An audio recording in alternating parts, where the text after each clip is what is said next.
história do Brasil até os dias de hoje, digamos assim. E a gente recebe agora Miriam Leitão.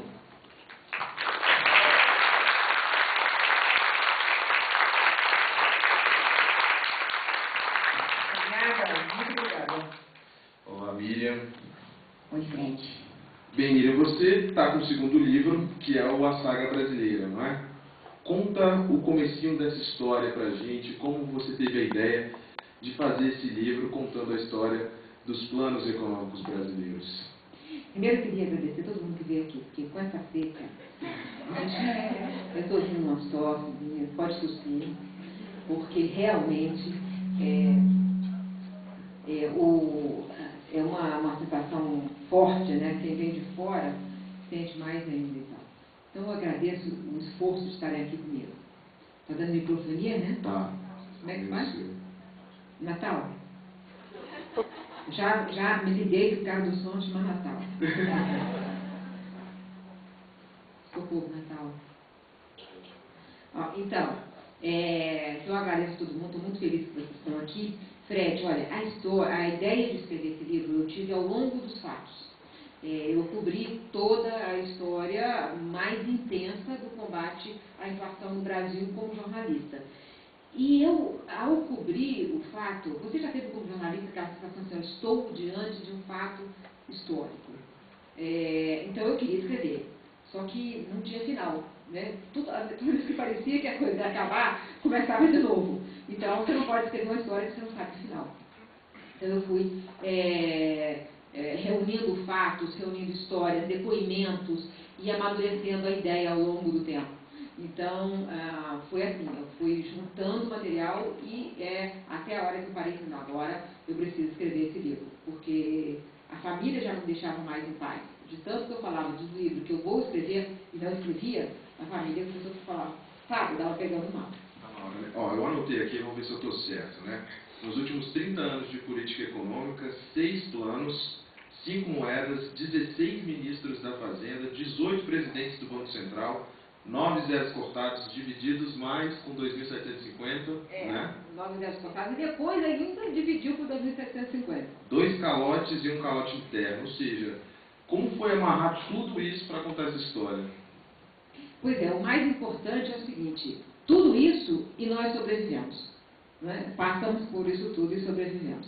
Então, a ideia eu queria escrever um livro que contasse a história inteira, com os vários atores dessa história. Porque eu queria contar o bastidor do governo, como é que foram as tomadas de decisão, as indecisões, os erros. Eu queria contar como é que foi que os economistas debateram e que ideias surgiram. Eu queria contar o que aconteceu nas empresas, o que aconteceu nas contas públicas, mas eu queria contar também o que aconteceu na vida de cada um. Eu queria passar, para quem não viveu, a ideia de como era o dia a dia, o cotidiano. Fazer uma coisa simples, como pagar uma conta, planejar, organizar as contas do mês, pagar a escola das crianças.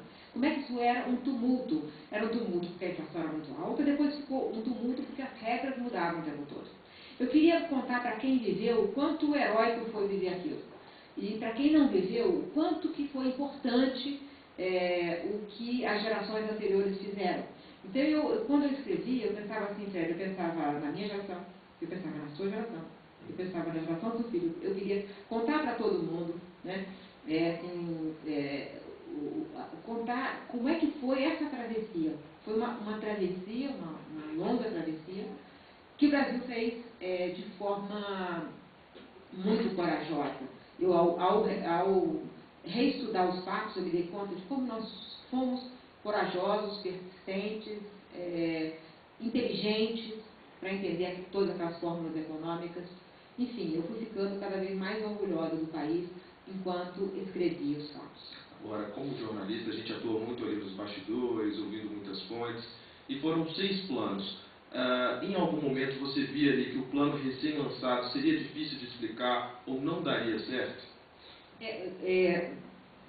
Dava para ver, assim, não no primeiro momento, né? No primeiro momento, às vezes, as pessoas achavam, não, quem sabe pode dar certo. Mas logo, a gente ficou especializado, jornalistas de economia, em ver os primeiros sinais do fracasso. Né? Então, por exemplo, Em janeiro de 89 foi o plano verão, né? Que durou menos que o verão, porque quando chegou em março, a inflação foi 6%.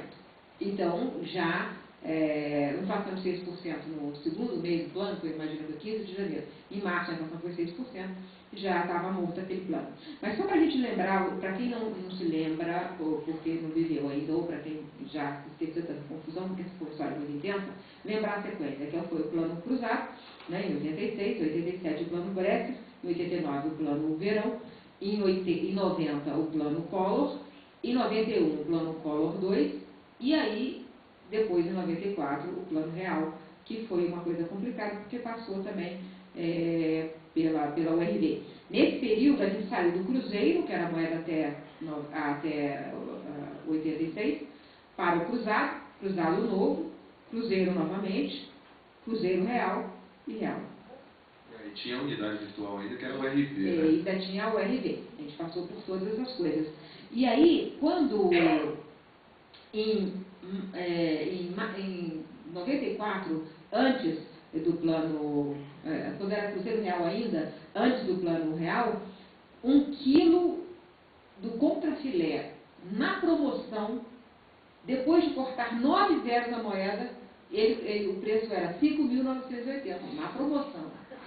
Né, 1 quilo de contrafilé. Eu botei essa foto lá, porque a gente optou, a Record e eu, por fazer um encarte fotográfico que não fosse encarte fotográfico de os heróis da pátria. Né? Assim, o ministro, o presidente, o economista, bará. Eu coloquei fatos da vida do cotidiano. Né? A fila do posto de gasolina, o desabastecimento no supermercado, o trocador explicando como é que era a nova moeda, o trocador do ônibus. Então, eu tenho essa foto lá, que é 5.980, 1 quilo do contrafilé na promoção, Fred. E todas essas mudanças dos planos econômicos aí, dava para ser sentida assim, no supermercado, né? Porque todo mundo ia com a calculadora, levava lá direitinho.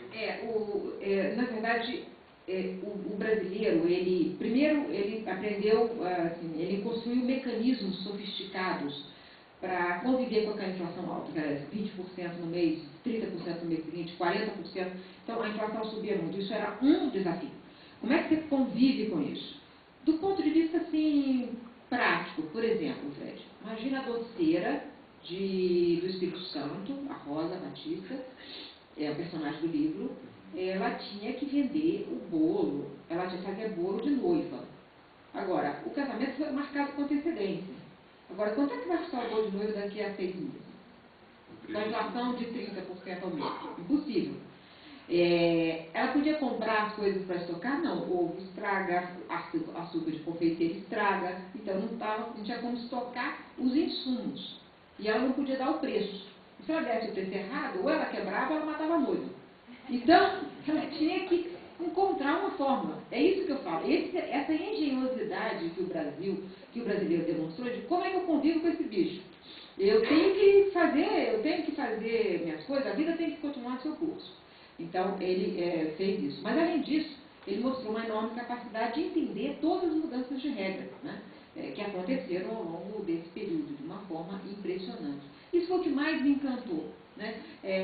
Sempre me encantou ao longo do tempo, mas ao escrever o livro eu fiquei mais apaixonada ainda por essa brava gente. E o que dava errado em cada plano que vinha para o brasileiro? Primeiro, o seguinte, quer dizer, as ideias de como combater essa inflação brasileira, a inflação brasileira era diferente dos outros países. Por quê? Primeiro, os militares, eles achavam que dava para conviver com a inflação, né? Dá para domesticar esse inimigo fazendo a correção monetária. E a correção monetária, ela criava uma rigidez que impedia a queda da inflação, porque todo mês ela era igual ao mês anterior, mas só que ela crescia dos choques, do que acontecia nesse coisa. Então, eles desenvolveram na PUC do Rio de Janeiro mecanismos e teorias para derrubar e desfazer a correção monetária.